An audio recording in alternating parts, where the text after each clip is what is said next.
Cher président de séance, chers panélistes, chers invités, c'est avec beaucoup de plaisir que l'équipe de la 6e édition du Forum Galien Afrique, accompagnée de sa présidente, le professeur Aoma Ekolsek, et de son vice-président, le docteur Michel Sidibé, vous recevez à Dakar cette semaine. Comme vous savez, chaque année, au Sénégal, le Forum Galien se tient au Sénégal et regroupe des experts qui vont discuter autour d'une problématique de santé publique. Et vous êtes nombreux à nous suivre en présentiel, mais vous êtes aussi nombreux à nous suivre en virtuel. Et cette année, nous allons discuter, faire le bilan,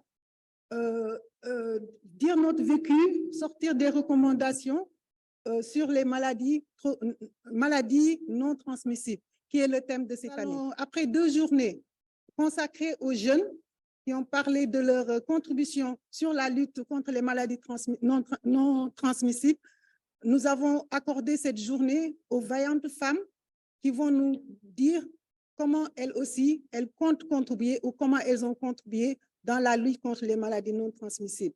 Et aujourd'hui, nous avons 2 vaillantes femmes leaders, le professeur Ndioro Ndiaye et Madame Ouid Bichamaoui, qui vont recueillir les réponses, sur la lutte des maladies non transmissibles, qui vont poser les questions à d'autres vaillantes femmes qui vont nous donner leur contribution par rapport à la lutte contre les maladies transmissibles. Donc, j'ai l'honneur aujourd'hui de vous présenter le professeur Ndioro Ndiaye, qui est la coordinatrice du réseau pour l'égalité des femmes et hommes, et Madame Ouid Bichamaoui, prix Nobel de la paix 2015. Vous avez la parole. Merci, ma grande. Merci beaucoup. Bonjour, aimable assistante.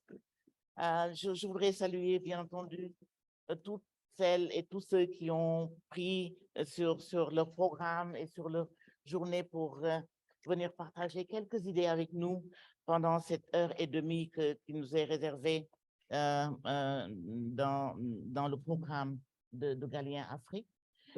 Pour commencer par remercier et féliciter ma petite sœur, mon amie,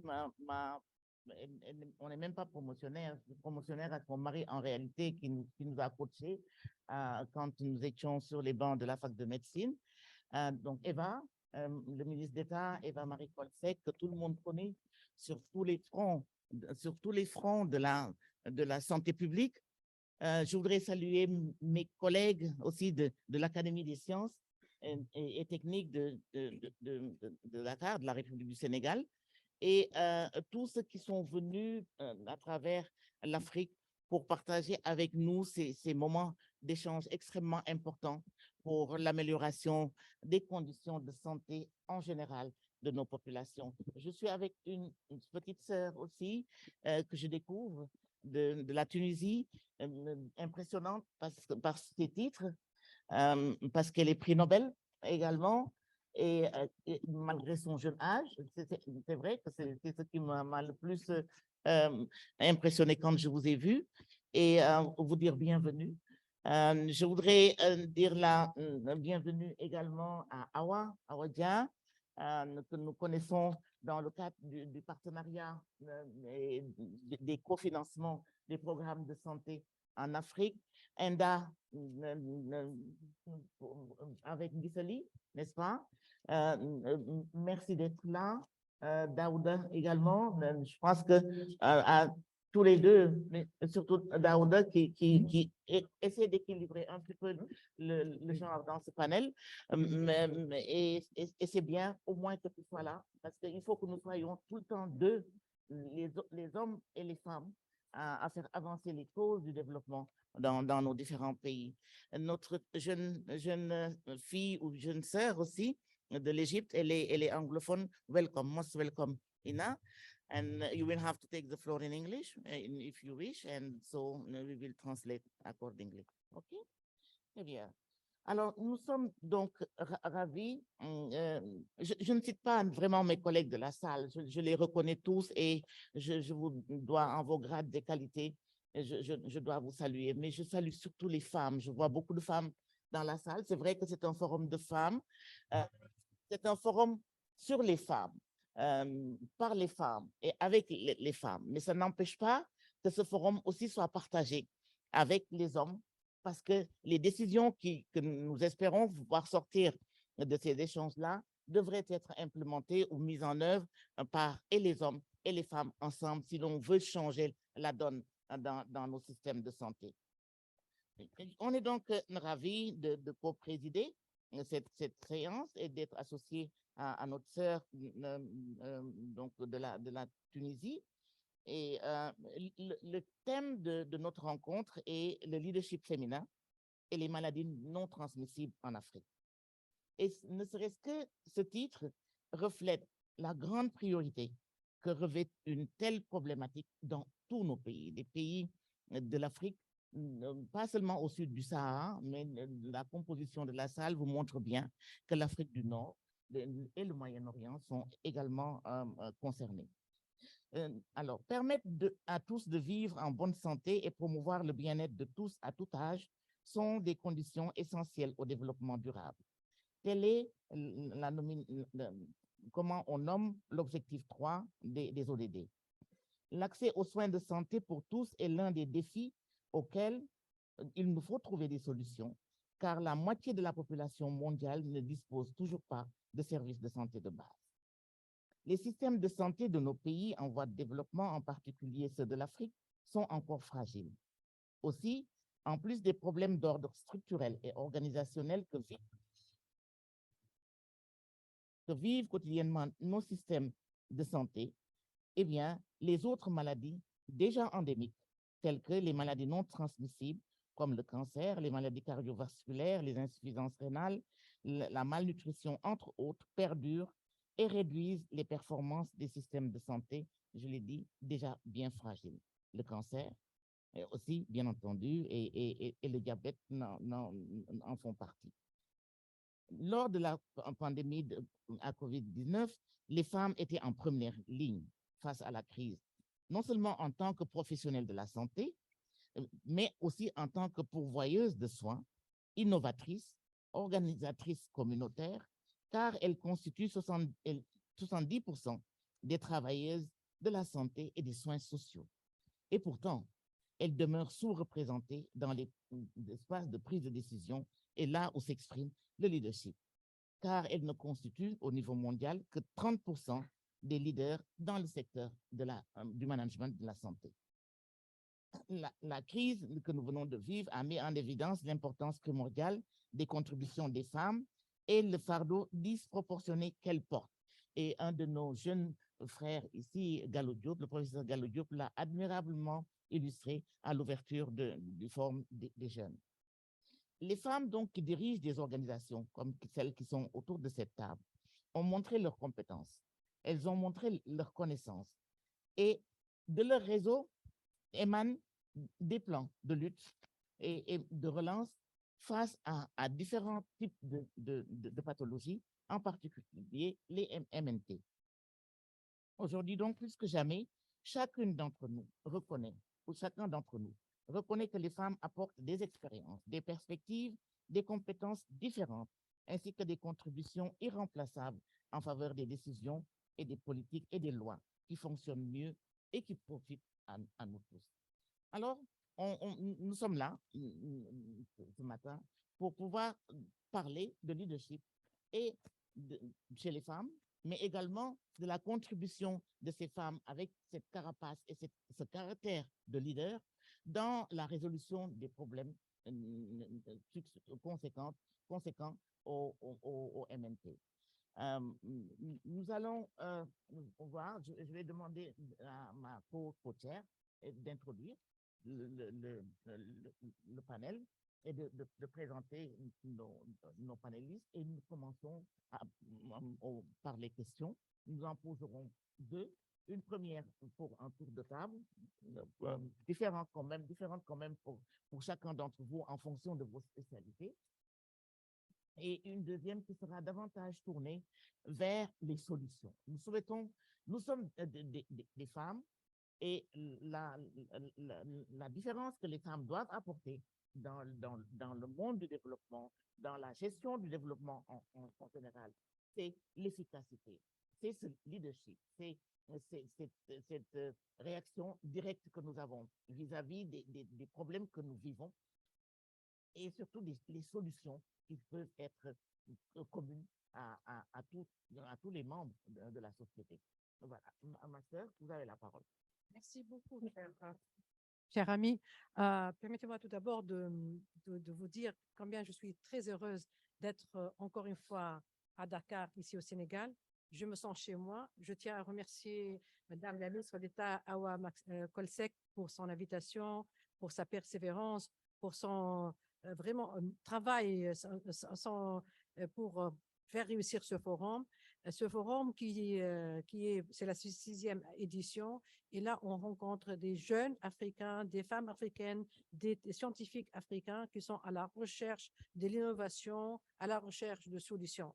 Donc, ici, nous sommes dans un panel qui englobe un petit peu le leadership féminin et les maladies non transmissibles en Afrique. Et nous, comme l'a bien dit ma co-chère, c'est qu'on a besoin de solutions pragmatiques de tous les participants et les panélistes. Et nous avons besoin aussi d'éclairer un petit peu qu'est-ce qu'on peut faire, comment faire pour avoir plus de femmes au niveau du leadership qui auront des solutions et qui aussi auront cette sagesse de participer dans de tout ce qui concerne l'environnement, la santé, l'économie de nos pays. Donc, permettez-moi tout d'abord de présenter nos chers panélistes. Nous avons à ma gauche donc Madame Awa Dieng, c'est la directrice régionale AMRF. Puis il y aura donc Madame Nigisali Turpin, directrice exécutive ENDA Santé. Monsieur Dewa Diouf, directeur Action, c'est ça, je prononce bien le nom, directeur Action climatique et résilience sanitaire. Docteur Inès Abdelwaheb, Kofi Annan Leadership en matière de santé mondiale, directeur des opérations médicales de l'assurance qualité en Égypte. Et je pense, on attend la conseillère du président. Donc voilà, ce sont nos panélistes. Et je vais commencer par poser la première question à Madame Awa Dieng. Vous êtes directrice générale de AMRF et vous gérez un important portefeuille de 20 donateurs. Pouvez-vous partager avec nous votre expérience de femme leader, les principaux défis et les recommandations en 4 minutes? Permettez-moi de bien préciser qu'il faut que vous soyez, respectez le timing, c'est 4 minutes par intervenant. Merci beaucoup. Bonjour à tous. Merci beaucoup, Madame Bouchamawi, pour cette introduction. Merci, Madame la ministre, professeur Yoro Ndiaye et chers panélistes et honorables invités.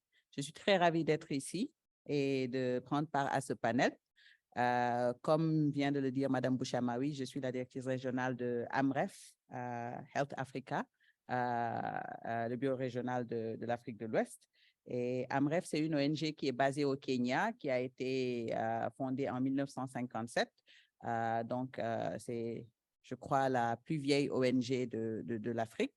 Et nous travaillons dans le domaine de la santé publique en Afrique subsaharienne.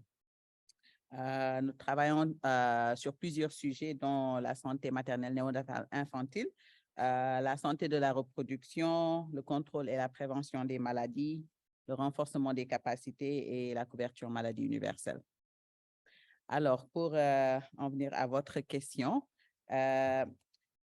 les défis pour un rôle comme le mien, moi personnellement, je dirais que le plus gros défi pour moi, c'est l'équilibre entre la vie professionnelle et la vie de famille. Je suis une femme mariée et j'ai aussi une fille. Donc, j'ai une petite famille que je gère dans la vie de tous les jours. Et en plus de ça, j'ai un rôle qui m'impose de m'absenter pendant plusieurs, des fois pendant plusieurs semaines, de m'absenter de la famille. Donc, c'est des périodes qui sont très stressantes parce que c'est mon rôle qui me l'impose. Je voyage beaucoup, je rencontre les partenaires. Vous venez de dire, on a un portefeuille important de bailleurs que nous gérons. Donc, on rencontre les partenaires, on participe aux réunions, on participe aux forums comme celui-ci, on participe aux conférences. Donc, c'est vraiment stressant de vouloir bien faire son travail et aussi bien gérer sa maison. Donc, pour cela, il me faut beaucoup compter sur ce qu'on appelle en anglais un support system, un système de soutien qui comprend l'aide ménagère, qui comprend la famille et peut-être des amis qui, en cas de besoin, ils seront là, présents, pour pouvoir nous aider à gérer les choses pendant notre absence. Donc, juste pour donner un exemple, par exemple, quand nous avons des enfants et qu'il se trouve qu'on doit voyager et qu'un enfant tombe malade, il est presque impossible de dire que je vais partir et laisser mon enfant à la maison parce qu'on sait que c'est les mamans qui s'occupent des enfants, surtout quand ils sont malades. Donc, ça, c'est un défi, un problème qu'on gère tout le temps et qu'on essaie dans lequel on essaie de maintenir l'équilibre. Certaines femmes choisissent l'entrepreneuriat, formel ou informel, parce que c'est ce qui les aide à maintenir cet équilibre, ce qui est très louable parce que ça leur permet aussi de rester indépendantes. Par contre, cela veut dire que ces femmes ont dû laisser des postes très importants, très clés à la place des hommes pour que ces hommes puissent prendre des décisions qui peut-être nous affectent et des postes dans lesquels on aurait pu réussir mieux la mission. Donc, ça, c'est un des gros défis pour les femmes. Donc, pour en venir aux recommandations, comme l'a si bien dit Mme Bouchamaoui, moi, j'ai juste 3 ou 4 recommandations pour les femmes leaders qui ont des défis comme ceux que je viens de citer. Il faut oser le leadership. Ce n'est pas facile et on ne peut pas se dire que puisque c'est difficile, je vais laisser la place à quelqu'un d'autre pour le faire pour que je puisse gérer ma famille, par exemple. Il faut oser le leadership. Il faut faut pas avoir d'être leader et on ne doit pas laisser la place aux hommes pour prendre des décisions qui nous affectent. Une autre recommandation, c'est aussi de chercher un bon support system. Je viens d'en parler. Il faut des gens autour de nous sur qui nous pouvons compter quand les choses sont difficiles et quand on n'est pas là. Une autre recommandation, il faut aussi bien choisir son conjoint ou sa conjointe. C'est valable aussi pour les hommes parce que c'est très important d'avoir quelqu'un de mature, quelqu'un qui vous comprend, qui connaît vos ambitions, qui vous propulse et surtout qui vous soutient.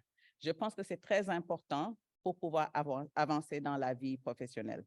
Et enfin, il faut persévérer. Ne cherchons pas le chemin facile. Continuons à briser le plafond de verre pour pouvoir avancer. Merci beaucoup.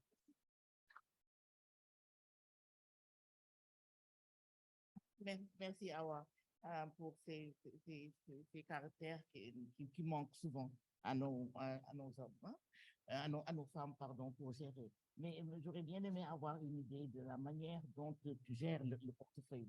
C'est la question qui a été posée. Comment tu gères tes rapports de partenariat avec les gens qui te font confiance, etc. Quel est le type de leadership que tu développes toi-même, étant entendu que les problèmes de famille, tout le monde en vit, les hommes comme les femmes en vivent. Donc, il faut aller au-delà. On ne peut pas être rivé au sol parce que depuis Pékin, c'est un argumentaire que nous avons. C'est à dépasser maintenant. Vous êtes jeune, vous avez une formation extraordinaire, certainement davantage que nous, et vous avez des caractères très, très trempés.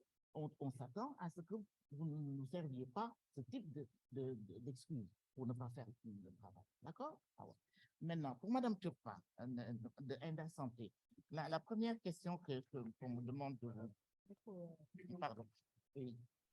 La première question qu'on me demande de vous poser, Gisali, c'est comment le combat que vous menez pour l'accès des communautés les plus vulnérables en Afrique à des informations, à des services de santé de qualité, ainsi qu'à l'empowerment des femmes? Pourra-t-il contribuer à la lutte contre les MNT dans les pays ciblés par vos interventions? Vous intervenez certainement au Sénégal, mais dans d'autres pays également, puisque vous êtes régional et sous-régional. Et c'est une question très, très précise, s'il vous plaît. Si on peut vraiment lier la question du leadership à la réponse, pardon. C'est comme ça que je suis, hein. Je ne regarde pas souvent le micro. Donc, si vous pouvez répondre à cette question-là, ce serait bien. Merci. Merci beaucoup, Madame la co-chair, et je profite de l'occasion pour remercier les organisateurs également de nous avoir associés à ce forum. À mon sens, la question que vous posez revient finalement à se demander quels sont les avantages comparatifs d'organisations telles que la nôtre, Enda Santé, mais également de l'Institut de la société civile. Merci beaucoup. Donc, je disais que la question que vous posez revient finalement à se demander quels sont les avantages comparatifs d'une organisation telle que Enda Santé ou de l'Institut de la société civile pour adresser des éléments qui nous semblent cruciaux quand il s'agit d'atteindre la cible de l'ODD en matière de MNT. Et sur ça, il y a 3 éléments fondamentaux sur lesquels je voudrais m'accentuer. Dans un premier temps, c'est la question du partenariat. Dans un second temps, c'est la question de la participation communautaire. Et enfin, c'est la question du suivi des progrès et des tendances pour orienter les politiques et les priorités. Dans un premier temps, sur la question du partenariat, nous sommes donc convaincus que nous ne parviendrons pas à renverser la tendance en matière de MNT sans avoir autour de la table l'ensemble des parties prenantes qui sont suffisamment conscientes des enjeux, mais qui sont également suffisamment outillées pour prendre en charge les défis majeurs. Et c'est dans ce sens que l'Institut de la société civile que je représente ici offre une formidable occasion dans la mesure où elle permet d'avoir une plateforme régionale de consultation, de coordination, mais également de synergie entre, à ce jour, plus de 150 organisations de la société civile à travers 21 pays qui sont véritablement en mesure d'échanger, de confronter les idées pour orienter de meilleurs programmes en matière de santé au niveau de l'Afrique. Et dans ce sens, les femmes, effectivement, représentent un nombre important de leaders au niveau de ces organisations qui sont en capacité de prendre en compte les questions en matière de genre pour véritablement faire de sorte que les programmes qui sont proposés soient effectivement adaptés aux besoins essentiels de nos communautés. Ça, c'est le premier point, la question du partenariat. Le deuxième avantage comparatif qui me semble important ici à relever quand il s'agit de faire face au MNT, c'est la question de la participation communautaire. Et ici, ce que je pourrais dire, c'est que depuis le début des interventions de Enda Santé, la question du protagonisme social est effectivement au cœur de nos interventions. Et quand on parle de protagonisme social, c'est de pouvoir reconnaître que l'ensemble des membres de la communauté ont suffisamment de pouvoir et suffisamment de capacité pour identifier elles-mêmes leurs besoins et proposer les solutions qu'il faut. Et c'est dans ce sens que Enda Santé, de par son expérience de plus de 30 ans en la matière, se propose d'intégrer le protagonisme social comme un principe d'intervention clé quand il s'agit de répondre au MNT. Et le dernier point que je voudrais relever ici, en termes d'avantages comparatifs, c'est la question du suivi des progrès et des tendances pour orienter les politiques et les priorités. C'est l'occasion également pour moi de soulever et de reconnaître le leadership de Daouda Diouf, qui est assis ici à ma gauche, qui m'a précédé à la tête de Enda Santé et qui a véritablement reconnu très tôt qu'intégrer les questions de recherche de façon transversale dans les programmes développés par les organisations de la société civile était un élément central pour faire de sorte que les programmes que nous développons soient des programmes plus adaptés, plus ciblés pour répondre effectivement aux besoins de nos communautés. Je terminerai, si vous le permettez, Madame la co-chair, par dire que exercer un leadership féminin, c'est également reconnaître que les hommes ont leur rôle à jouer pour faciliter la prise de position de ces femmes et pour accepter d'accorder un peu plus de place aux femmes que nous sommes pour effectivement exercer ce rôle de leadership au niveau de nos organisations et au niveau de nos communautés. Merci. Merci beaucoup. Vous l'avez bien cité, donc les hommes, ils ont un rôle à jouer et ils devraient être avec nous pour au moins faire pousser les choses et aussi on a besoin d'avoir leur avis. Donc, je m'adresse à Monsieur Daouda Diouf, Vous êtes directeur Action climatique et résilience sanitaire, Fondation S de Sanofi Collective en France. Donc, quel rôle pensez-vous que la Fondation pourrait jouer dans les efforts régionaux de contrôle des MNTS dans le cadre de la lutte contre les conséquences sanitaires liées au changement climatique en Afrique du Sud du Sahara? Merci beaucoup, Madame la Présidente. Je voudrais aussi à mon tour remercier le professeur Aromari Kolsek et l'ensemble des organisateurs qui associent la Fondation S, qui est l'entité philanthropique de la compagnie pharmaceutique Sanofi. Depuis l'année dernière et cette année, nous sommes aussi partenaires stratégiques du Galien Forum. Et remercier aussi l'ensemble des participants. Je voudrais vraiment remercier ceux qui ont animé le panel qui a précédé et qui nous facilitent en fait la tâche. Parce que il y a eu tout un travail, il y a eu des débats assez riches et l'intervention du professeur Gallo Diop ce matin a été quand même assez éclairante sur la problématique des maladies non transmissibles et de son lien avec le changement climatique. À la Fondation Sanofi, nous avons deux piliers qui concernent particulièrement les maladies non transmissibles. Le premier pilier de notre intervention concerne les cancers chez l'enfant. On a beaucoup parlé des cancers, on oublie les cancers chez l'enfant, alors que les données que nous avons montrent qu'un enfant qui souffre d'un cancer, quel qu'il soit en Europe, a presque 80% de chances de s'en sortir et d'être traité convenablement. Les conséquences et le rôle de la femme ici sur ces questions est important. Le deuxième point, c'est sur les changements climatiques. Je crois que le professeur Gallo Diop, ce matin, a insisté sur la question de la pollution et sur le fait qu'il ne faut pas se tromper. Nos pays produisent moins, polluent moins au niveau mondial, mais l'impact des changements climatiques est ressenti dans les pays qui polluent moins et qui ont moins de capacité de répondre aux impacts des changements climatiques. Ça commence par les maladies non transmissibles, les maladies liées aux vecteurs, et les questions de nutrition et d'accès à l'eau. Et tout cela, nous savons quel est le rôle des femmes et nous savons aussi l'impact que ces changements climatiques et ces conséquences vont avoir sur la santé de l'enfant, la santé de la famille et la santé de la femme. Donc, la femme est au cœur de ces préoccupations et pour nous, notre rôle à nous en tant que fondation, ce n'est pas d'intervenir sur le terrain, mais d'utiliser les moyens que nous avons pour accompagner les acteurs. C'est la raison pour laquelle, pour accompagner les efforts des communautés, en particulier sur l'impact des changements climatiques sur la santé, qui a été totalement, pendant toutes ces années, totalement absent de l'agenda climatique. On parlait de changement climatique, personne ou très peu de personnes faisaient le lien entre les changements climatiques et la santé. Ce n'est que récemment, à la dernière COP, qu'on a commencé à en parler en Égypte, et c'est cette année, à Dubaï, à la prochaine COP 28, où il y aura une journée qui est dédiée à l'impact des changements climatiques sur la santé. Et lorsque on voit toutes les populations qui sont impactées par l'impact des changements climatiques, mais 80% des populations les plus impactées, les plus vulnérables, ce sont des femmes.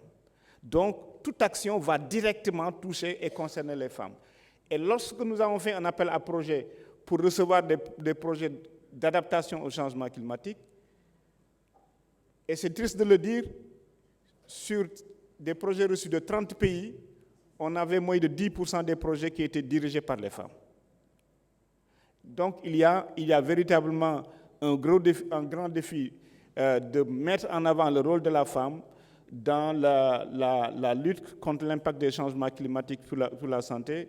En tout cas, nous avons décidé au niveau de la Fondation S, comme vous parlez de solutions, d'investir 40 millions d'euros pour soutenir toutes les actions au niveau communautaire, en Afrique subsaharienne en particulier, de lutte contre l'impact des changements climatiques sur la santé. Et nous allons privilégier, et nous insistons là-dessus, que ce soit des projets qui soient portés par les femmes et pour les communautés. Donc, Madame la Présidente, ce sont les quelques bonnes nouvelles que nous amenons en pensant, en espérant que nous allons pouvoir mobiliser plus de femmes comme acteurs de la lutte contre l'impact des changements climatiques sur la santé qu'elles ressentent en premier lieu. Merci. Merci beaucoup, Monsieur Diouf, parce que franchement, vous avez mis le point sur le problème, c'est la formation des femmes, c'est la prise en charge des femmes et surtout l'implication des femmes dans ce process. Et je pense qu'il faut commencer surtout par éduquer les femmes. Il faut qu'elles soient conscientes de leurs droits. Il faut qu'elles soient conscientes qu'elles doivent être impliquées. Elles sont plus impactées dans tout ce qui est conflit, tout ce qui est santé, tout ce qui est éducation. Mais malheureusement, les femmes n'ont pas la formation et la formation nécessaire. Absolument. Donc moi, j'appuie vraiment et félicitations pour ce que vous faites pour former des femmes, pour qu'elles soient conscientes et qu'elles participent. Et donc, c'est un appel à toutes les femmes pour participer à des projets pareils parce que là, les bailleurs de fonds sont là. Juste manifestez-vous en tant que femme pour pouvoir sauver ce globe. Merci à vous. Beaucoup, ma sœur. Nous avons, je ne sais pas si on a pu avoir le docteur Robalo, s'il vous plaît. On avait la connexion, mais elle était partie, semble-t-il. Est-ce que nous l'avons maintenant pour qu'on puisse lui donner la parole, ou bien on donne la parole à Ina du leadership, du Kofi Annan Leadership Programme. Personne n'est là pour nous répondre. Donc, on peut donner la parole à notre prochain panéliste, qui est Ina, n'est-ce pas? Ina, à vous, please. Ina fait partie d'un programme de leadership, programme de Kofi Annan, nommé Kofi Annan pour le leadership des jeunes. Nous sommes conscients qu'il faut, dans ce combat, il faut non seulement des femmes, mais il faut des jeunes femmes également. Et nous aimerions que vous nous disiez quelle activité, quel type de programme nous pourrions mettre en place ici dans le Forum Galien pour associer les femmes dans cette lutte contre les MNT. Voilà, vous avez la parole. How digital health, with its emphasis on quality assurance and patient safety, can help manage NCDs in the context of telehealth. Okay, thank you. So I think before we answer the question and talk more about digital health, I think it's really important to identify exactly what patients with non-communicable disease need. Because whenever we think on a patient with chronic disease or NCDs, we usually think of the continuity of care. Having full access to medication, having access to emergency room in case of emergencies, or even having access to specialists whenever they have any progression with the disease. But if we think of health in a broader aspect or broader term, patients with chronic disease usually need companionship. They need lifestyle modification. They need modification for the program and personalization.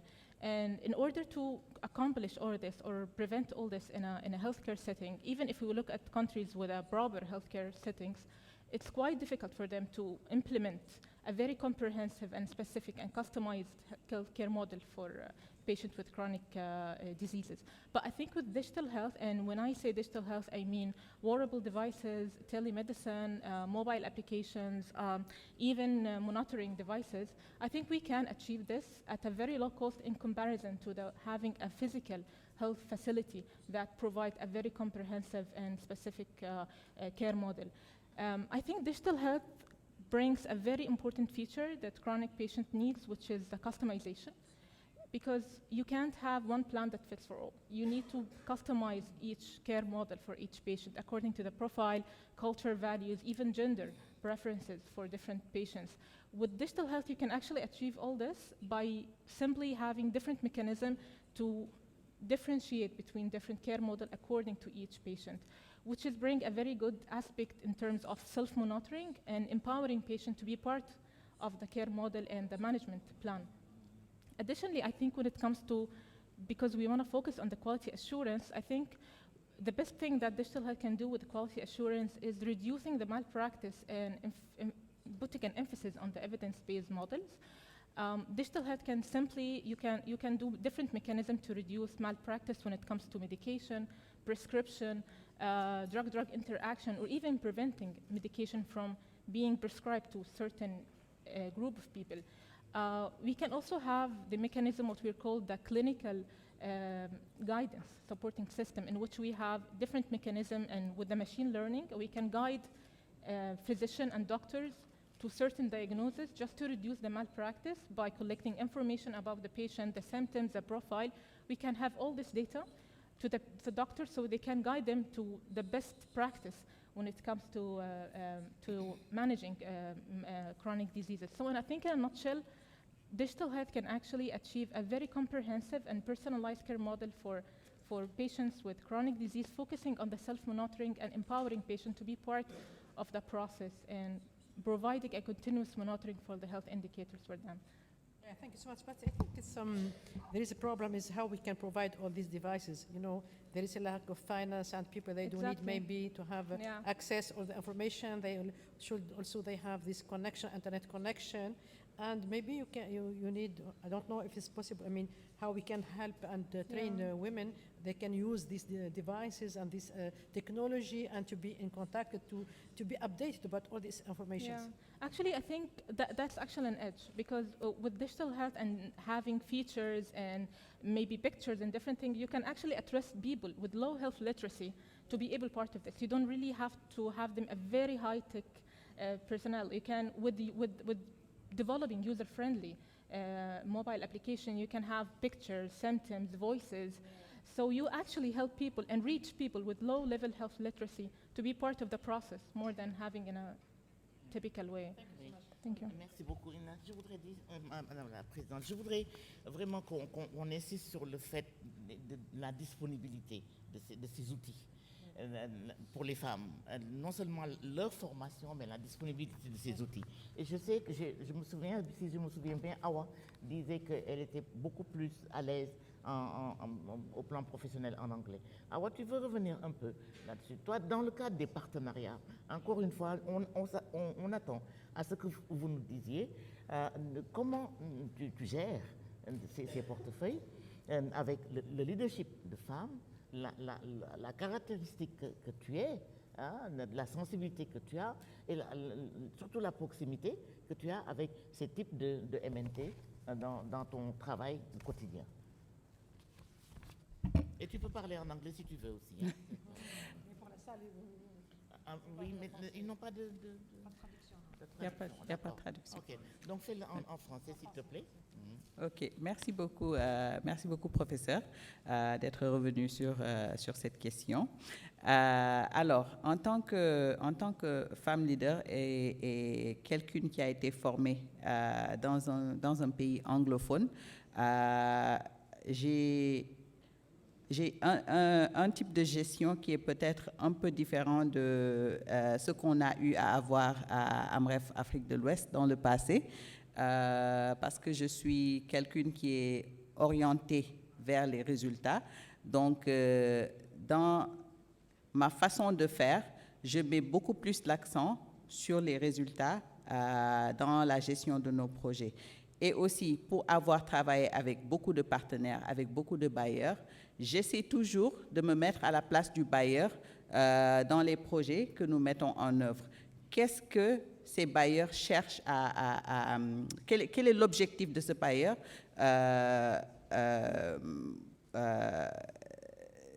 quand ils ont décidé de financer certains projets? Quels sont les objectifs qu'ils voulaient atteindre et quels sont les résultats qu'ils voulaient... Voilà, quels sont les résultats qu'ils voulaient avoir. Donc, je travaille avec mon équipe pour faire le design de nos projets en commençant par le résultat final qui est escompté. Et à partir de là, nous développons les activités qu'il faut mettre en place pour pouvoir arriver à ces résultats. La gestion des partenariats, c'est aussi quelque chose qui est très important dans notre travail parce qu'il faut être sûr d'informer les partenaires de les associer au travail que nous faisons et aussi d'être sûr qu'ils sont à tout moment, ils ont les outils nécessaires pour pouvoir expliquer comment les projets qu'ils ont financés sont en train d'être mis en œuvre et comment les activités sont en train d'être déroulées dans tel ou tel pays. Oui, je pense que c'est ça. Nous sommes en train de discuter de comment on va gérer le temps qui reste parce qu'on a on attend l'intervention online, mais on ne l'a pas encore. Donc, on va passer à la deuxième question et comme ça, on aura la bonne connexion. J'aimerais bien m'adresser à vous, Madame Turpin, et vous dire quel est, selon vous, le défi le plus préoccupant que vos efforts dans cette lutte contre ces maladies dont les pays les plus démunis pourraient rencontrer. Franchement, il faut mettre le point sur le défi le plus important. Je vous remercie. À mon sens, le défi le plus important pourrait être lié à la question de la gestion des dynamiques socioculturelles au niveau de nos pays. Et je voudrais revenir sur des expériences spécifiques que nous avons, moins en matière de MNT, mais plus en matière de maladies transmissibles qui peuvent servir de leçons apprises dans le cadre des efforts pour faire face au MNT. Particulièrement si vous imaginez une jeune femme vivant avec le VIH qui, du fait d'un bon traitement, donne naissance à un enfant séronégatif. Donc jusque-là, tout se passe très bien. Lorsqu'elle sort de la structure de santé, elle arrive dans un milieu où elle se retrouve dans une maison qui est une maison partagée avec plusieurs membres de la famille, une maison partagée avec des frères, avec des sœurs, avec la belle-mère, avec peut-être la mère. Et elle se retrouve finalement confrontée entre comment est-ce que je peux assurer la prise en charge adéquate de mon enfant pour éviter qu'il ne développe, de lui transmettre le VIH et comment en même temps je peux faire de sorte que j'arrive à me retrouver dans une dynamique socio-culturelle qui demande à ce que je partage la vie de mon enfant avec la vie des membres de ma famille. Et c'est dans ce sens que vous allez retrouver des femmes qui finalement se retrouvent quelque part contraintes à allaiter parce qu'elles subissent la pression de la famille qui ne comprend pas pourquoi est-ce qu'elle décide de ne pas allaiter son enfant du fait qu'elle n'ait pas partagé son statut sérologique. Donc ce sont finalement des pesanteurs socio-culturelles qui mettent les femmes dans des prises de décision difficiles entre gestion de la santé de mes enfants et gestion de la pression sociale. Et à mon sens, ce sont des éléments qui doivent être pris en compte quand il s'agit de développer des réponses adéquates en matière de prise en charge des MNT au niveau de nos pays. Il est clair que les facteurs de risque ne sont pas les mêmes, mais ici, la leçon apprise, c'est essentiellement de voir comment est-ce qu'on peut, dans le cadre du développement de réponses adaptées au MNT, intégrer la question de la pression socioculturelle qui existe effectivement sur notre continent. Merci. Oui, merci beaucoup, Daouda. Est-ce que je peux vous demander qu'est-ce que Sanofi, par exemple, peut nous suggérer comme type de formation? Et est-ce que Sanofi est susceptible d'accompagner les femmes en finançant les programmes de capacitation des femmes dans les structures communautaires, pas forcément des structures de santé, mais dans les structures communautaires? À quoi on peut s'attendre donc, dans le forum, à partir du forum, comme valeur ajoutée venant de chez vous? Merci beaucoup, Madame la Présidente, professeure. Je voudrais juste, avant de répondre à votre question, ajouter un élément qui me semble important. C'est le rôle des maladies non transmissibles dans l'accroissement de la pauvreté chez les femmes.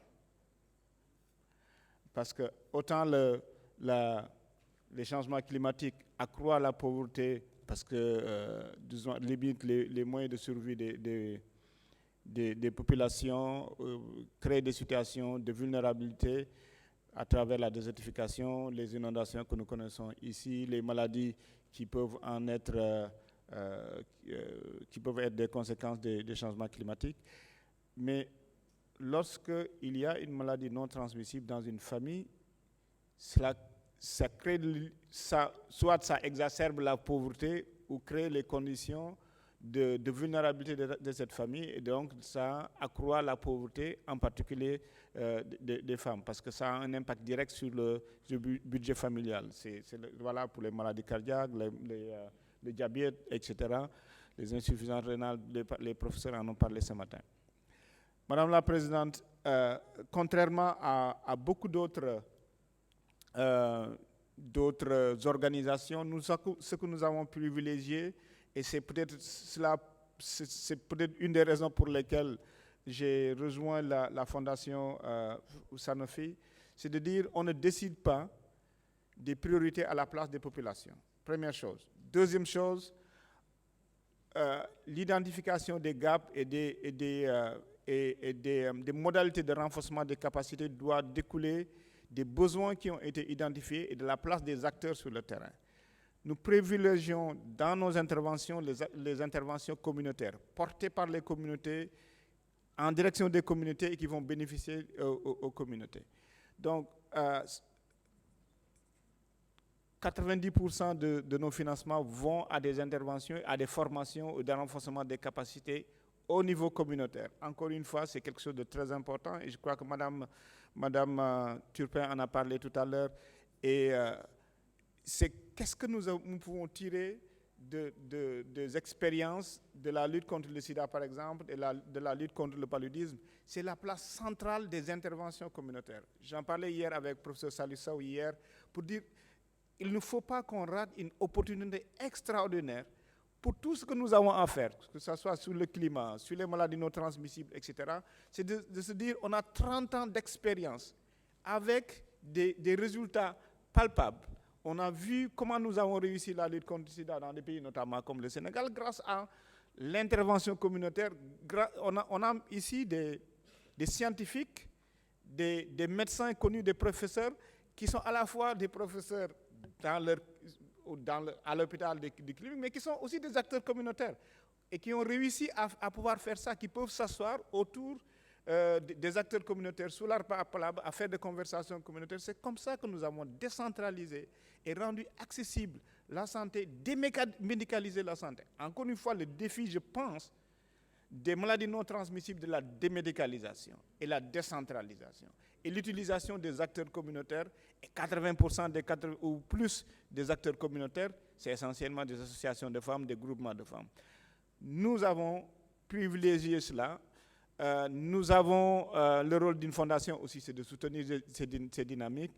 Et nous sommes résolument engagés à pouvoir, professeur Ndioro Ndiaye, à pouvoir soutenir de la formation, de l'accompagnement, mais aussi des projets qui sont portés au niveau communautaire, pas au niveau purement scientifique ou au niveau académique, mais au niveau de là où vivent les gens et là où les changements peuvent être produits et soutenus.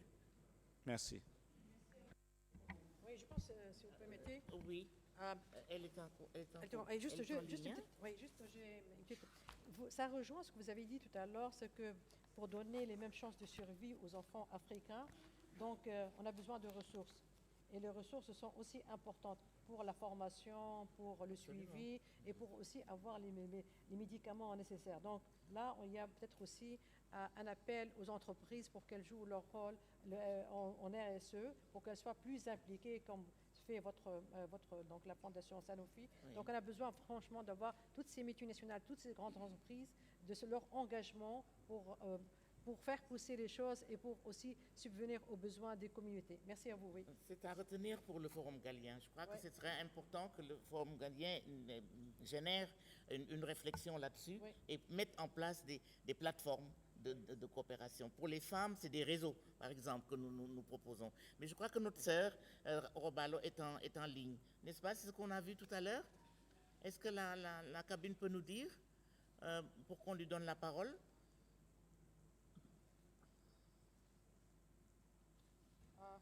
Parce qu'il faut du temps, il faut aussi du temps pour discuter avec la salle. Il y a certainement des questions, il y a des suggestions. Il faut que... elle est là. Oui, bonjour, docteur Magda, vous allez bien? Je vais très bien, merci. Parfait. Professeur Ndioro Ndiaye, je vous suis depuis le début, je suis là. Oui. Et contente d'entendre tout ce qui a été dit sur la place des femmes dans la santé. Voilà, nous sommes heureux de vous recevoir, vraiment. Et nous vous donnons la parole. Nous sommes dans ce forum qui est une innovation en Afrique, ce forum qui donne la parole à des moins jeunes, bien entendu, mais également aux jeunes. Et aujourd'hui, l'idée lumineuse que le forum a eue, c'est de faire un panel sur les femmes et leur leadership et l'impact de leurs actions sur disons, le succès ou l'échec du traitement des maladies, des MNT. Nous sommes ravis de vous écouter à ce sujet-là. Merci. Merci beaucoup encore une fois. Je voulais saluer les éminentes personnalités dans la salle, donc vous-même les coprésidentes. Je pense que ce qu'il y a de beau dans ce forum galien, que le professeur Marie Kolsek a l'honneur et que nous avons le privilège d'avoir et l'honneur d'avoir le professeur Kolmari Sek présidé, c'est cette transition générationnelle qui est faite. Nous avons les jeunes, mais les moins jeunes aussi, comme nous, pour un partage d'expérience et pour une transition qui va bénéficier l'Afrique. Je pense que beaucoup a été dit par rapport au leadership féminin. J'ai entendu, je pense, la première intervenante qui a parlé du réseau de soutien dont nous avons besoin pour que nous puissions, en fait, prendre nos responsabilités en matière de leadership. Mais je pense que ce qui est surtout important, c'est de oser, c'est de casser les barrières qui nous ont été transmises au cours des décennies, des siècles, hein, comme quoi les femmes ne sont pas à leur place quand il s'agit du leadership. Si on ose, si on ne croit pas, si on casse ces barrières, ces normes qui nous ont été transmises, je pense que déjà, nous sommes en train de faire un pas en avant. Mais il faut aussi que du point de vue légal, que du point de vue des politiques, que du point de vue des structures qui sont mises en place dans nos pays, les barrières puissent être levées. Et c'est là où les femmes en politique doivent travailler pour que la place des femmes dans tous les secteurs, notamment dans la santé, puisse se faire. Donc, les femmes qui sont au Parlement, les femmes qui sont leaders des partis politiques, les femmes qui sont au gouvernement doivent travailler pour faire en sorte que l'ascenseur soit renvoyé à celles qui restent au niveau communautaire, à celles qui n'ont pas encore accès. Aussi, travailler avec les hommes. Je pense qu'il y a beaucoup d'hommes qui sont nos partenaires, qui comprennent que la femme a toute sa place en matière de leadership et il faut que nous puissions, surtout avec les jeunes, surtout avec les enfants, travailler avec eux pour que la prochaine génération soit beaucoup plus attentive aux besoins, aux priorités, mais aussi à l'expertise, aux compétences des femmes pour lidérer nos sociétés. Je comprends qu'on est pressé par le temps, donc je vais m'arrêter là et vous laisser vous retourner la parole, Madame la Présidente. Merci beaucoup. Merci infiniment. C'est bien d'avoir touché la question des inégalités et des inéquités, et surtout d'interpeller les niveaux institutionnels pour construire les réponses qu'il faut pour combler ces inégalités et ces inéquités. Merci beaucoup, Magda, pour votre réponse, parce qu'elle a fait les deux questions. Merci infiniment. Si tu as quelque chose, Inès, voilà. Moi, je pense que... Et après, on ouvre la discussion. Je ne sais pas si on aura le temps pour le débat, mais il reste la dernière question à Dr. Inès Abdelwahab. What challenges and recommendations would you, make to improve NCD's management in Africa? Just give us the most important ones. I think that will bring us to the comment that you made previously about the infrastructure on digital health as well, because this is the first challenge that we usually think of when it comes to digital health solution. Do we have the internet connection? Do you have the connectivity that would provide us? And also, when I say infrastructure, I don't only mean the internet connection, but I also how the digital health are well connected to the health system, how we can actually share the data. And this will actually bring another challenge that is the interoperability between different digital health initiatives. Usually we design something that is vertical and very specific to our local context, but we don't really think about how we're going to scale it up in the future and how we're going to allow it to share data between different sectors. And this is definitely hinder the seamless exchange from data, and this is the core service that supposed digital health to provide. So I think this is something that is very specific to the African context, especially with a lot of countries still suffering from political unrest and conflicts. So the infrastructure is not really well developed to be able to accommodate different digital health initiatives. I also believe there is another challenge that is very specific to here, that the majority of digital health initiatives focus on managing the disease rather than prevention. And I think this is because almost all the digital health interventions are conducted and run by the private sector. So we care a lot about having quick results to impress the investors, and we have an impact solution to show, rather than the prevention. From a public health perspective, it makes more sense to work on prevention when it comes to the NCDs, but it takes a lot of time to show impact. So this comes the conflict between how to design something that has quick and high ROI, but in the same time would have the impact that actually provide more sense and it makes more sense to invest on it. And I think here maybe it comes the role of investors. They need to understand the nature of the chronic disease and how we need to provide solutions that actually prevent the chronic disease rather than manage and treat the non-communicable disease. So much. Maybe may I add something? Maybe we have to focus a little bit on education in some, areas, rural areas, because we need, people that they have to be educated to know about everything. And of course, it's going to be combine this with the infrastructure, because even though we have the infrastructure, we have devices where everything, the technology, if in the other hand, we don't have people that they are educated, they cannot use these devices. And I think the problem is going to be always, there. Of course, yes, especially with people with old age, because the majority of chronic disease are. So you need to invest a lot on the user experience and how to make it very easy and accessible to everyone to use, definitely. Mais cela, on le prendra en charge quand on parlera de la formation, surtout dans les propositions. Je voudrais quand même qu'on ait un dialogue avec la salle pour les quelques minutes qui nous restent. Si vous voulez bien intervenir sur tel sujet et surtout vous adresser à l'un des panélistes, dites à qui vous vous adressez pour que la réponse soit plus pertinente. On a besoin de voir les défis et les solutions. On a besoin vraiment de solutions. Allez-y, madame. Est-ce qu'il y a les micros? Ouais. Voilà. Je pense qu'on aura pas plus que 3 questions. Parce que là, ici, puis au milieu, puis là. Voilà. Les jeunes, les étudiants aussi. Bonjour à toutes et à tous. Moi, c'est Aïssatou Diallo de l'entreprise ASK Care. Plus fort, s'il vous plaît. Moi, c'est Aïssatou Diallo de l'entreprise ASK Care. Nous sommes une entreprise qui accompagne les structures sanitaires qui sont dans les zones rurales à pouvoir accéder à des équipements. Également, nous encourageons également les jeunes médecins à pouvoir entreprendre dans les zones rurales. On vient de boucler la phase de pilote d'attribution en échographie portatif pour un réseau de 80 postes de santé. 4 échographies ont été installées dans la région de Thiès et 2 dans la région de Ziguinchor. Au jour d'aujourd'hui, en somme, on peut dire qu'il y a plus de 500 échographies qui ont été effectuées dans l'année par ces structures sanitaires. Ce que je voudrais demander à toutes les fondations qui sont sur place, très souvent, les appels au projet que vous faites sont très souvent orientés sur des thématiques qui ne sont pas forcément les besoins réels de la population. Ce que j'aimerais savoir, nous qui sommes une entreprise qui accompagnons ces structures, comment nous accompagner selon les besoins des structures que nous accompagnons. Merci.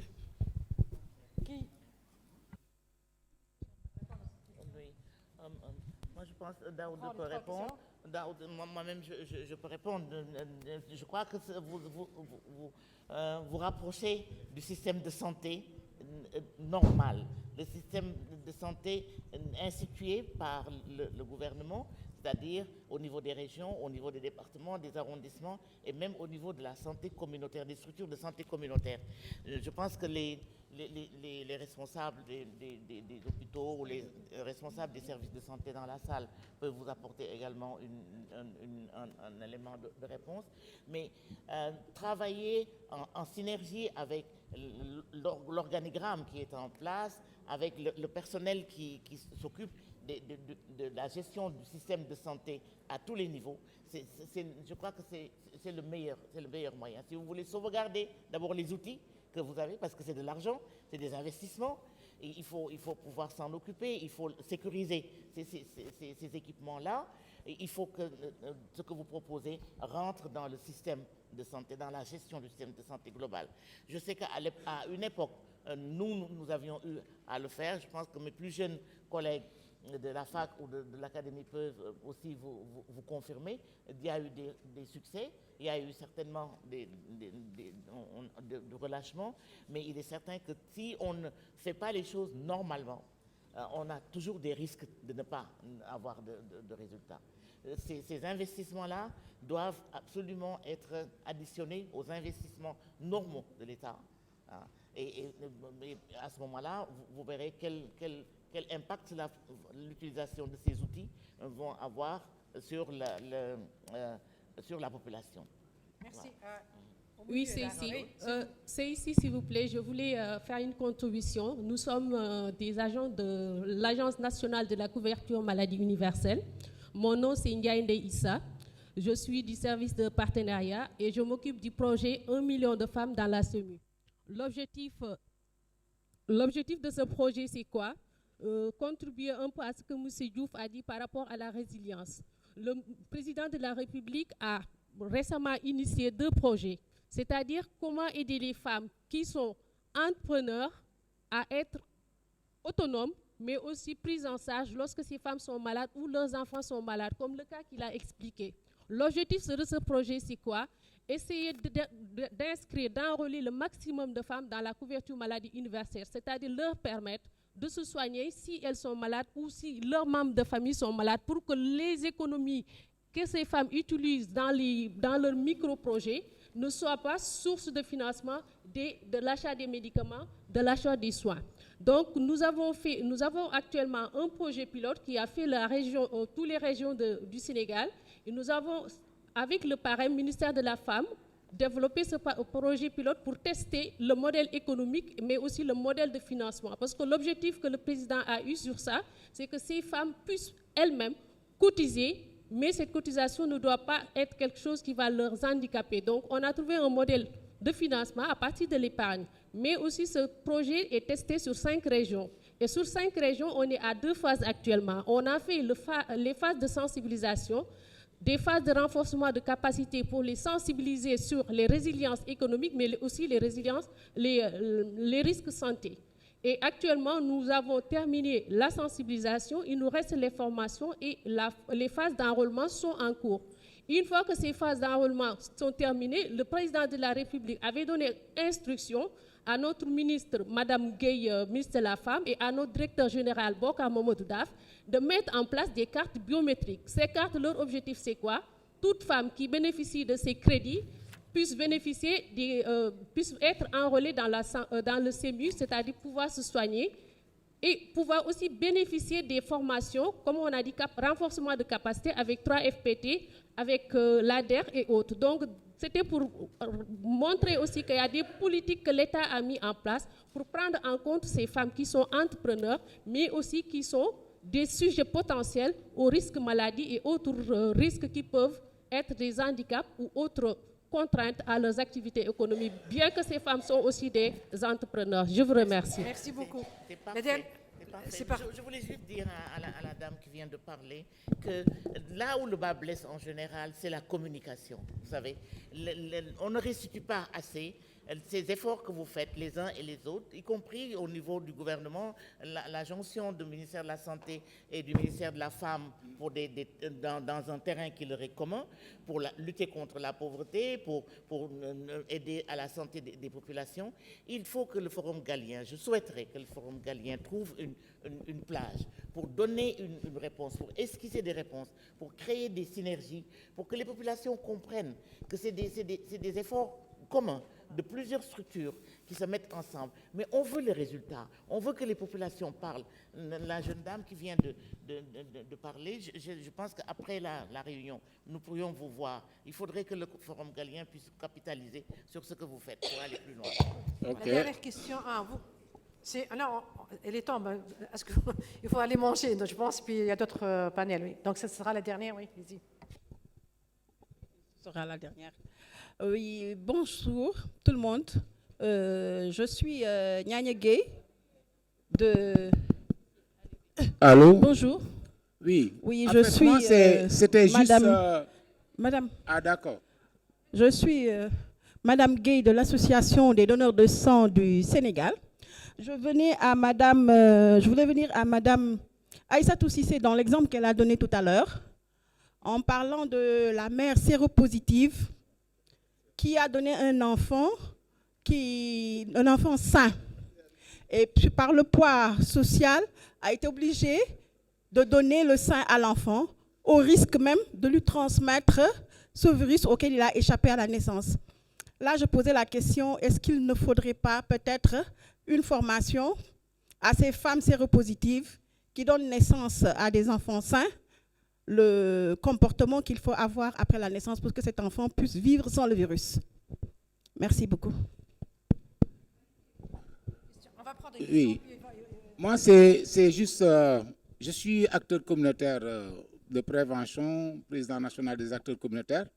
Ma question, souvent nous menons des interventions au niveau des familles démunies et que les partenaires comme AMREF, ENDA et autres, leur contribution dans l'accompagnement psychosocial des groupes vulnérables. Quels sont leurs apports pour l'entretien motivationnel des populations démunies, des femmes qui sont stressées, qui n'ont pas de moyens et qui veulent vivre avec leur maladie? C'est un peu ce défi dont on parle. Et je voulais poser la question à tous ces autres experts. La participation communautaire et l'engagement communautaire, il y a une différence.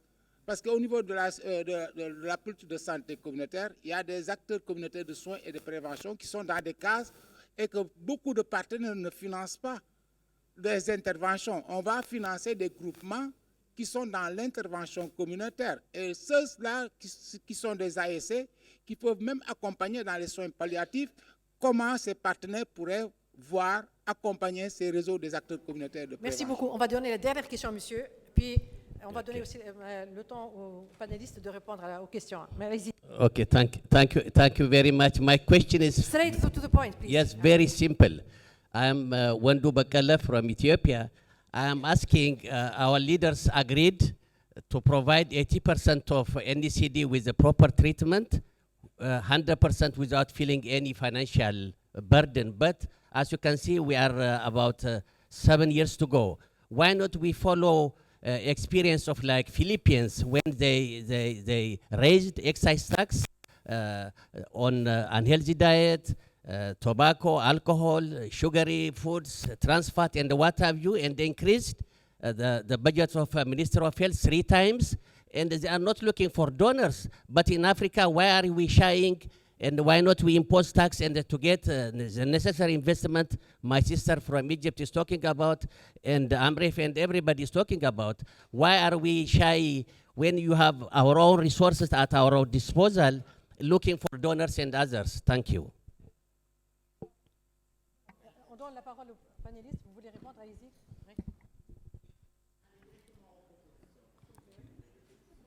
Alors déjà, par rapport à notre collègue, si j'ai bien compris, qui est un acteur communautaire, je voudrais dire qu'on pourra prendre le temps tout à l'heure d'en discuter, mais ce que je voudrais juste relever, c'est que nous sommes actuellement engagés dans une réflexion autour de la rémunération équitable des agents de santé communautaire pour proposer des solutions qui vont au-delà des simples financements, mais qui pourrait également intégrer les questions de protection sociale pour effectivement prendre en compte les difficultés que vous relevez. Donc ça, on pourra en discuter. La deuxième question à laquelle je voudrais répondre, c'est Madame qui a soulevé la question de la transmission. Effectivement, on pourra prendre le temps d'en discuter davantage, mais à ce jour, je voudrais effectivement vous rassurer que nous avons un certain nombre de programmes en matière de renforcement de capacités, en matière d'offres de services de prévention, en matière de prise en charge d'un certain nombre d'individus avec lesquels nous travaillons et pour lesquels, effectivement, il y a des programmes qui intègrent la dimension de la prise en charge des enfants. Donc, sur cela, on pourra en discuter davantage. Donc, voilà les deux points sur lesquels je voulais intervenir. Docteur Diouf, vous avez ajouté quelque chose? Merci beaucoup, Madame. Je crois que la question qui a été posée est la question de l'accès au financement et de comment est-ce que les financements peuvent aussi répondre aux besoins. Je voulais dire à Madame que, parler des besoins communautaires, c'est vaste, parce qu'il y a beaucoup de besoins dans les communautés. Les bailleurs de fonds ou les fondations ou ceux qui appuient l'aide publique au développement sont obligés de cibler des domaines pour éviter aussi que nous tous nous financions la même chose, étant donné que les besoins sont vastes. Mais il y a des domaines qui sont des domaines prioritaires, comme la santé, comme l'éducation, comme les femmes, etc. En général, nous définissons les domaines d'intervention et l'enjeu, là où se trouve l'enjeu, c'est dans les mécanismes qui permettent l'accès à ces financements et le processus pour que ces financements puissent arriver véritablement au niveau communautaire, là où on en a le plus besoin. Pour nous, on fait des appels à candidature qui sont complètement ouverts, très accessibles, très simples. Et je peux vous dire, là, dans 2 jours, nous allons signer les premiers financements. Mais la plupart des organisations qui en sont bénéficiaires, ce sont des organisations, par exemple, de Saint-Louis ou de Bambey, au Sénégal. C'est des organisations communautaires qui travaillent avec les populations, les gens. Ce ne sont pas les grosses ONG. On a les possibilités que les financements qui existent soient accessibles, que les mécanismes de financement soient simplifiés. C'est le travail que nous essayons de faire et surtout d'investir auprès de populations qui ne présentent pas toutes les garanties en matière de gestion comme les grosses organisations internationales. Le rôle aussi de la philanthropie en général et des fondations, c'est de prendre des risques là où les grosses organisations, les bailleurs ne veulent pas prendre des risques. Travailler pour certaines femmes qui n'ont pas un certain niveau d'éducation, pour certains gros bailleurs, c'est un risque. Mais pourquoi on ne prendrait pas ces risques? Et c'est notre rôle à nous d'être flexible, de prendre ces risques. Et il n'y a pas de risque de toutes les façons, je ne crois pas. Mais c'est ce que nous pouvons faire. Nous pouvons, bien sûr, prendre le temps d'en discuter. Je vous remercie, Madame. Madame Diank, le mot de la fin. Oui. Merci beaucoup. Juste pour répondre à la question du collègue ici qui a parlé de comment aider les femmes qui sont dans les milieux ruraux.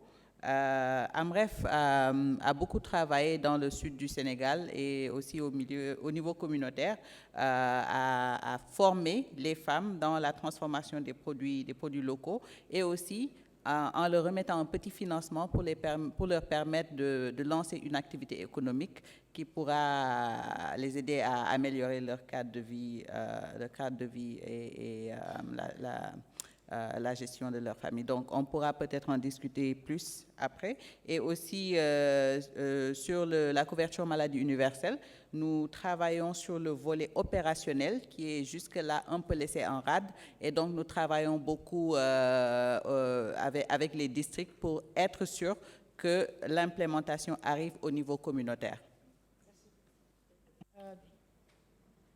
Ines, do you have something to add?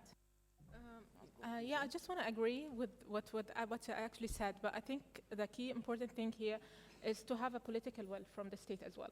I think countries need to allow investors and startups and the private sector to work that, and I think we have great examples from the Emirates and Gulf countries. They have shifted towards allowing private sector to be engaged more in the prevention of chronic disease by allowing them and providing them with a proper ecosystem to grow. So I think at one hand, of course, we would work more with the investor, but I think the political will from the governments and the state plays a great role. Yeah. Merci beaucoup. Thank you. Donc, c'est le mot de la fin. C'est bon. Le mot de la fin, si vous le permettez, je regrette juste que certaines dames n'aient pas pris la parole, qu'on n'a pas eu le temps de discuter. Mais je voudrais vraiment que le Forum Galien retienne comme conclusion toutes les possibilités de coopération que nous avons initiées ici, dont nous avons parlé. Nos partenaires sont disponibles. Il faudrait trouver un canal pour pouvoir coopérer, créer les synergies, demander à ENDA, Sanofi, mais également chez AWA, n'est-ce pas? Et d'autres qui existent d'ailleurs, d'autres fondations qui existent sur le terrain, à aider le personnel de santé ou le personnel communautaire qui travaille à la base. Je crois que la question du leadership des femmes n'a pas été tellement traitée. On a traité beaucoup des questions de santé et de l'efficacité des systèmes de santé, mais ces systèmes ne peuvent pas être efficaces tant que les femmes n'ont pas la formation et la capacité de pousser aux performances de ces systèmes de santé-là. C'est là où intervient le leadership.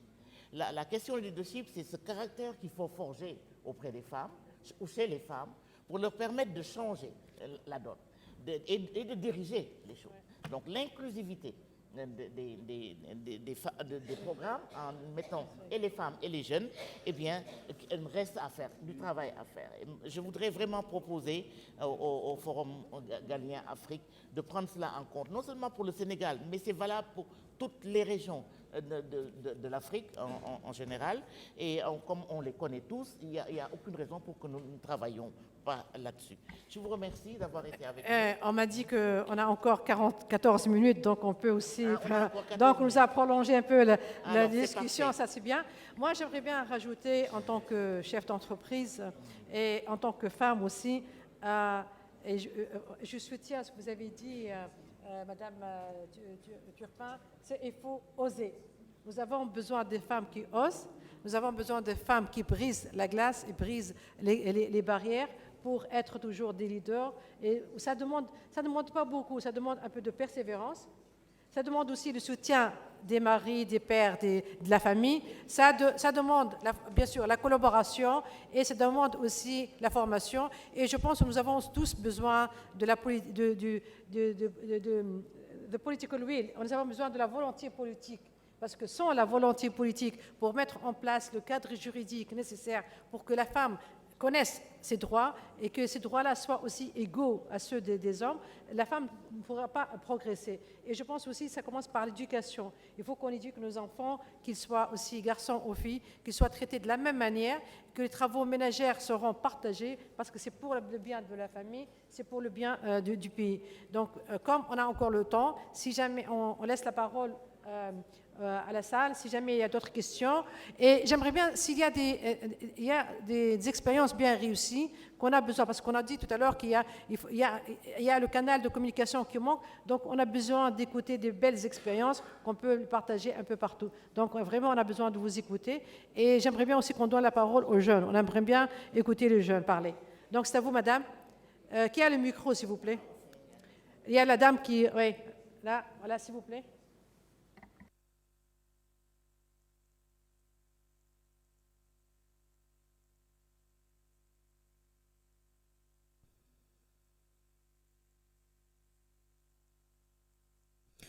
Bonjour tout le monde. Je m'appelle Ngone Sarr, je suis Badianougor.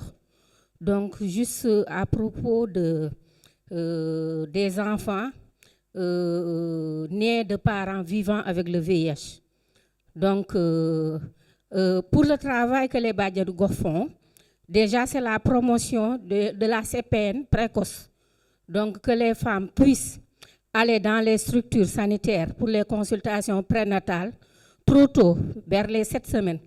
Si la femme est dépistée positive, elle prend immédiatement un traitement. Donc, si elle prend le traitement, elle peut accoucher d'un enfant sain. Parce que la transmission, c'est pendant la grossesse, l'accouchement et l'allaitement. Donc, pendant la grossesse, elle fait très tôt ses visites, elle prend un traitement.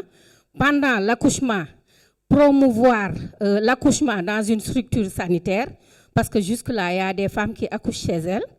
Et pour l'allaitement, on parle de l'allaitement protégé. Donc, si elle respecte ces trois directives, elle peut avoir un enfant sain qu'elle va allaiter jusqu'à 1 an. Parce qu'à un moment, on faisait l'accouchement, l'allaitement avec le biberon et il y a eu une stigmatisation. Parce que dans les familles, on se demandait, cette femme-là, elle a eu 3 enfants, elle les a allaités au sein. Pourquoi allaiter au biberon le 4e enfant? Et ça a posé beaucoup de problèmes. Les femmes étaient tellement suivies par la coépouse, la belle-mère, le mari, qui n'étaient pas au courant de son statut, qu'elles ne prenaient pas convenablement leur traitement. Donc, avec ces 3 directives, elles peuvent accoucher et allaiter un enfant sain. Merci.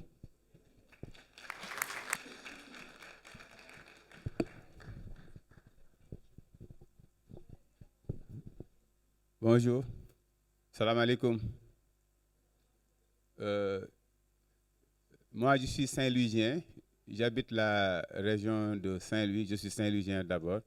Je suis acteur de développement, mais je suis chargé de programme à Enda Santé Saint-Louis. Je remercie le Forum Galien par rapport à tout ce qu'ils sont en train de développer, parce qu'en entrant dans cette salle, on avait l'impression que c'était que pour des sommités. Et quand on entre dans la salle, on sait pertinemment qu'il y a la communauté qui est là, parce que la solution est pour la communauté. Mais c'est la communauté elle-même qui doit proposer ces solutions pour la résolution de ces problèmes.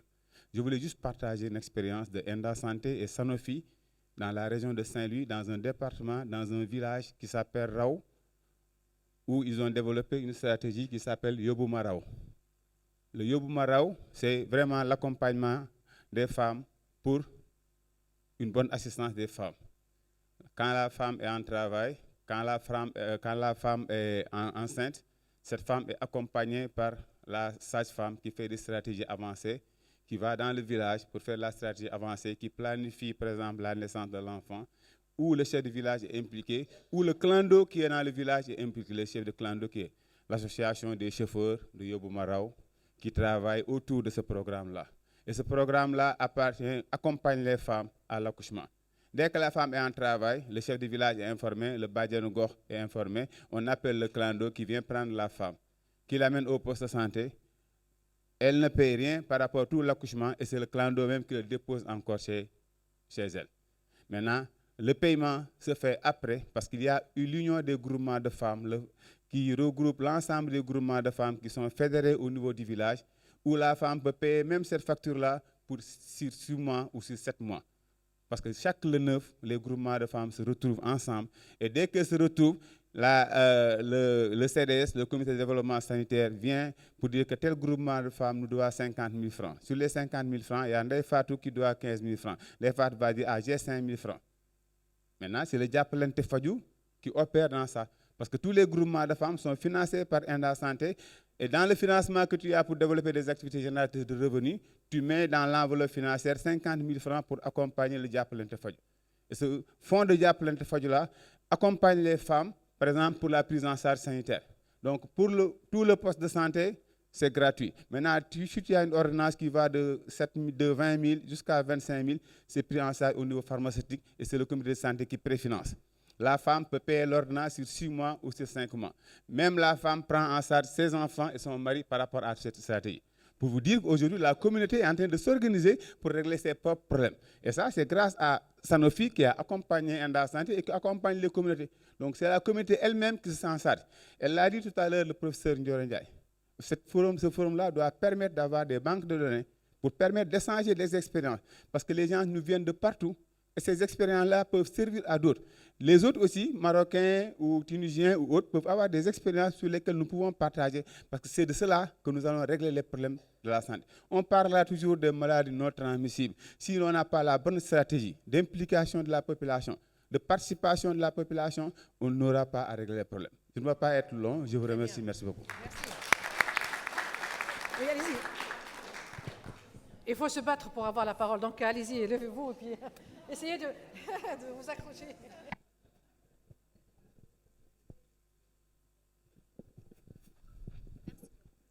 Merci de m'avoir donné la parole. C'est bon. Merci de m'avoir donné la parole. Donc, c'est Hadi Ousmane Dieng. Je suis à l'Université Gaston Berger de Saint-Louis. Alors, pour ma part, j'aimerais vous inciter, chers maîtres, à initier des programmes de mentorat.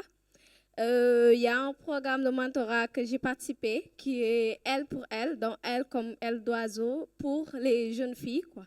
C'est un programme de mentorat pour former les jeunes sur le leadership, essayer de les aider à se mouvoir, voilà, et créer une certaine force féminine parce qu'ensemble, nous pouvons beaucoup faire. Bon.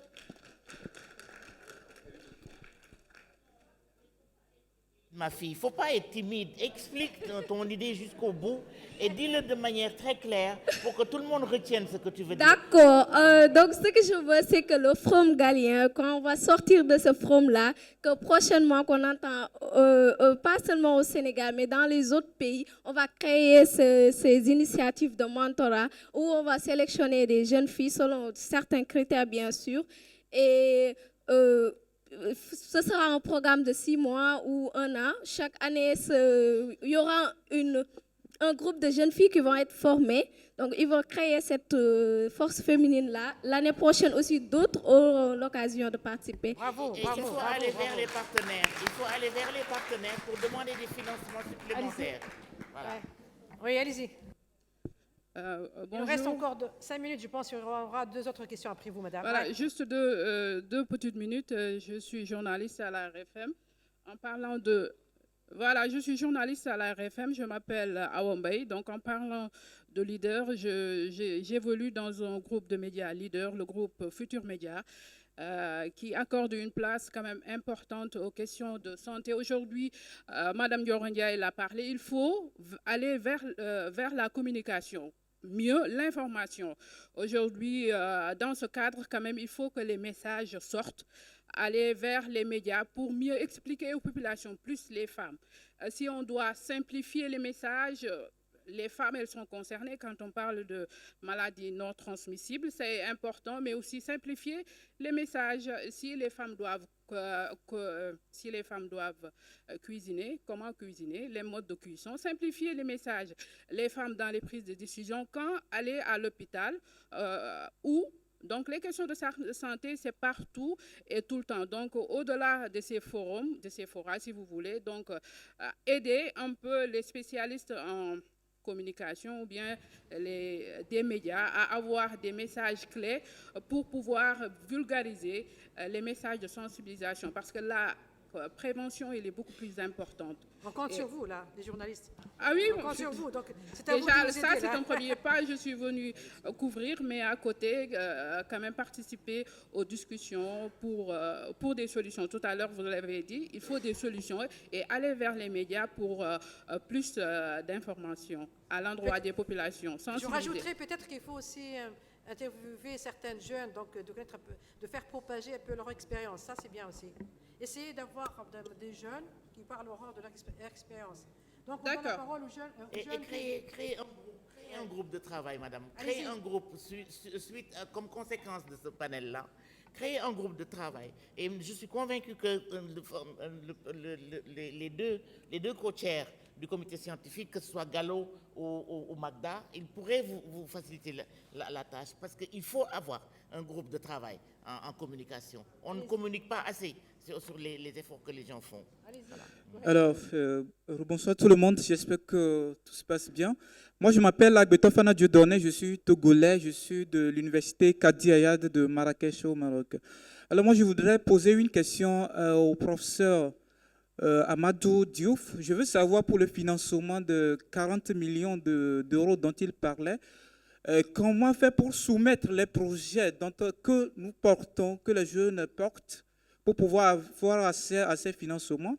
Et puis, je veux aussi savoir, est-ce que ce financement, faut-il forcément être sénégalais pour pouvoir en bénéficier, ou bien je peux être togolais ou marocain et bénéficier de ces financements?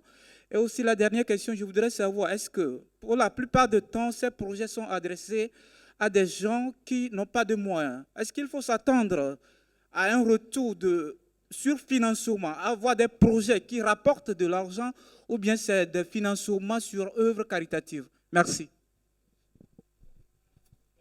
Bonjour. Ben, Bonjour.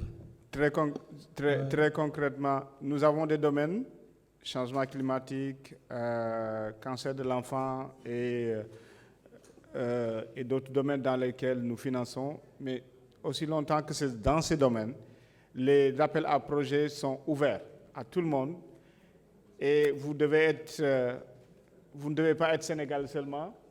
On a donné plus de financement en dehors du Sénégal. Au Sénégal, on va donner à partir de samedi que de financement.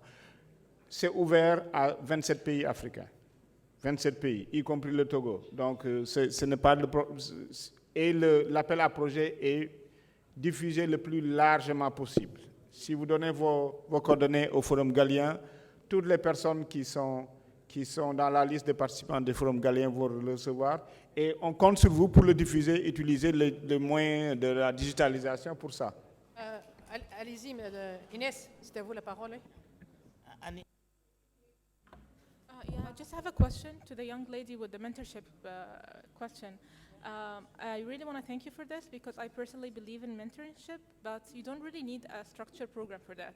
You can just ask anyone around you you believe that can mentor you, and if the person believes in mentorship, they would just provide you with the proper mentorship without actually having a fund or waiting for a structured program. But I also want to tell you there is a very good mentoring program that is provided by the University of Global Health Equity in Rwanda, I think, in Kigali. They have the application open now and they accept people to apply for mentorships, and you can just apply and ask for a proper mentoring. On mettra ça à disposition. Merci beaucoup.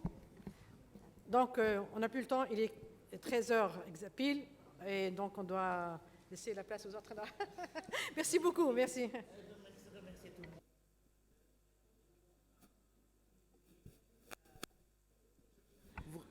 Vous remerciez-vous d'avoir partagé le plaisir de nous adresser à nos jeunes sœurs, nos jeunes filles dans la salle, d'avoir partagé avec les leaders que nous avons ici au podium, des hommes et des femmes qui interviennent dans des domaines qui sont capables de changer la donne. Parce que ce que nous cherchons dans ce panel du Forum Gallien, c'est d'avoir non seulement la structure qu'il faut, mais les personnes ressources, les leaders qu'il faut pour changer la donne au niveau communautaire, comme au niveau central, institutionnel. Voilà, ce qu'on va faire, c'est, je pense que tout a été enregistré, il y aura des conclusions et nous allons vous suivre vous comme panélistes, pour recevoir vos inputs, pour savoir si on va dans la direction vers laquelle vous vous êtes exprimé. S'il y a des choses à ajouter également, je vous prie de ne pas vous gêner et de nous interpeller, d'interpeller le Forum Gallien et faites des propositions concrètes. Merci. Voilà, merci à Eva, merci aux femmes qui ont été là. Je voudrais dire qu'il nous faudrait élargir. Le prochain Forum Gallien Afrique aura certainement encore d'autres femmes et d'autres femmes leaders. Je crois que cela doit émerger de ce travail que l'on fait en Afrique, parce qu'il n'y a que le leadership qui peut changer comment l'Afrique marche en ce moment. Voilà, je vous remercie. Merci.